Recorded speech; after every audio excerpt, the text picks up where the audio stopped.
When he's done, you're gonna have to say goodbye to her. I'm aware.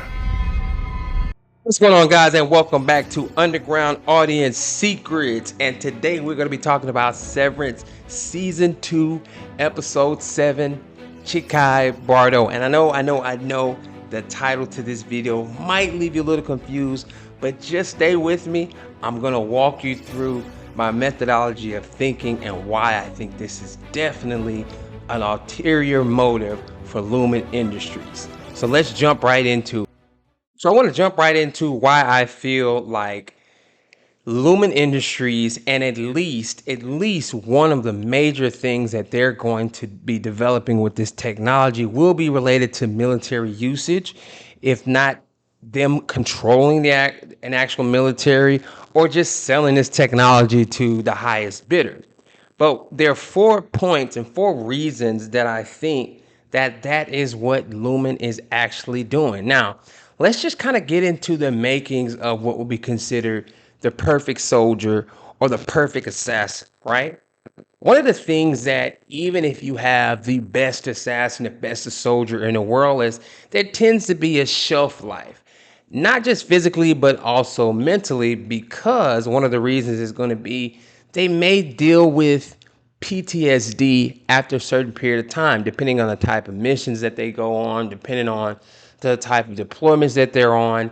Yes, maybe they're very effective in the field, but how many years consecutively can they do this without adverse effects? So that's one thing.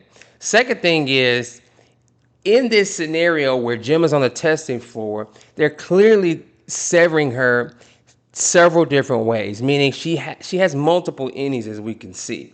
Now, if we were to use that in a scenario where we're talking about a military man or woman, if we actually had them severed, if Lumon had them severed with multiple innies, they could send them on multiple missions, and they'd also have no recollection of any mistakes, any trauma on that particular mission. Once they brought them back through whatever door or whatever device back to their Audi or their normal Audi self, they would have no memories of that. So they could do this repeatedly over and over again. Now, another key aspect of a potential soldier having this technology available to them is its ultimate secrecy. So if I'm the one deploying this soldier and I have his Audi going on these missions, and when he gets, let's say he goes to a door or whatever, and he gets to his any self and he's on a mission, that there's going to be instructions on what to do on that mission. Now, when he comes back, he'll have no recollection of what he did, which means he can't tell anyone what he did, which means it would be an even better soldier, because you wouldn't have to worry about them defecting to another country or to another army, because they literally have no idea what they're doing. The other thing I want to mention is it would be the ultimate spy tool. So if I wanted to spy on another country, we could actually see that person's Audi would go through a door, they'd be severed. They send them on a mission to gather intelligence, right? Let's say they bring a binder or bring a disc or a USB back through the door that they came through when they were severed, and they deliver that piece of information or that device to whoever's in charge at Lumon, and now they've just spied on a country or organization or whatever, and they deliver that information right back to Lumon, and they again have no recollection of what they did to get that information or even what the information is, because they've only had to go on that mission one time as that innie. So extremely powerful stuff. The other thing you have to consider is technology as a whole. Typically, if you look historically, the military is going to be one of the first organizations and the government to have access to technology. So they would be the first to typically use the most advanced technology on the earth. It's typically been that way for probably the last 50 to 100 years.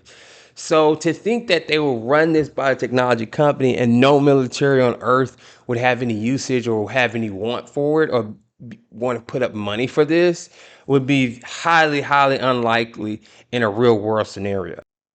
Now, just to use another example, if I have a soldier down on a testing floor, and let's just say we have 12 doors wherever we're sending them on these missions, that's 12 different missions where essentially you can send them on multiple missions through a very short period of time and get a lot done without any of the mental, again, side effects of having to deal with that trauma or memories, or in some cases, physical trauma, because injuries can heal, right?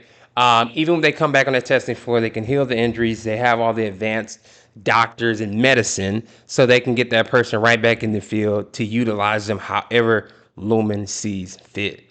Now, I want to touch on a couple references made in this show by the writers and showrunners that also convinced me that there will be some type of military usage before the end of this show. Maybe not the end of the season, before the end of the show, to show that that's part of what Cold Harbor is going to be used for.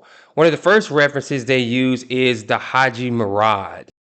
Now, the Haji Murad is mentioned by Gemma when she talks about how she's going to be going over that in one of the scenes. Now, that actual novella was written by Lee Tolstoy in around 1896 to 1904. Now, the protagonist in the story was actually a rebel commander or a leader of forces, army commander, you can call him. And the whole premise of the book is him gaining revenge and forging an alliance with the Russians, which is a strange thing because not only does Gemma speak in Russian a couple times in this episode, but they seem to reference it slightly as well. But we'll get back to that later. But again, this story is about a commander. It's another military slash army reference that is very subtly mentioned in this episode. So I just want to point that out. And you guys have anything else about that that you want to comment on, make sure to hit it below. And make sure also that like and subscribe button if you guys are still watching at this point. Now, the next thing that I want to reference. So guys, the next thing I want to reference is, in my opinion, this brilliant writing and very thought out, meticulous, deep scene where Mark meets Gemma. They have a discussion and he asks Gemma, hey, what are you looking at? What are you reading? She talks about the book that she is actually reading at that particular time, which is, I think, The Death of Evelyn Lynch. And as you'll see, Dr. Maurer later on in the story references that. But she talks about that. And then she asks him, what are you actually reading? And he goes on and says, I'm reading the actual paper from a student called All Quiet on the Western Front, Drug Usage in the Army. Now, I may kind of paraphrase that, but that's what he said. But here's the interesting part about that. That was supposed to be a play on the actual book called All Quiet on the Western Front. Now, All Quiet on the Western Front is a popular book that was written, I believe, somewhere in the 1920s. But guess what that book is about? This book describes German soldiers' extreme physical and mental trauma during the war, as well as the detachment from civilian life felt by many upon returning home from you guessed it, World War I. Okay? So this is another reference to military, army, commanders. It's still referencing fighting, and we have a lot of these references even when we talk about Kier, when Kier's actually in 1860, I think 5 is when he starts Lumen Industries. So we see a lot of these references throughout the show that tend to go right back to historical points in time where there are wars.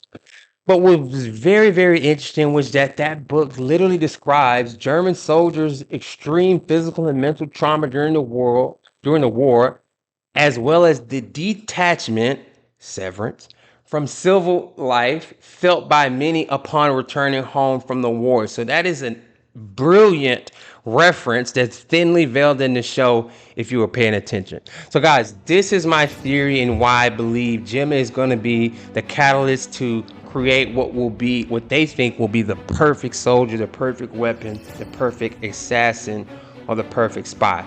So guys, let me know what you think in the comments. Do you agree with this theory? Do you have any other theories that kind of tag on to it? I'm interested to see if you guys caught this or what you think on this particular topic within episode 7, Chikhai Bardo. So I'll talk to you guys later. Make sure to hit the like and subscribe. Take care.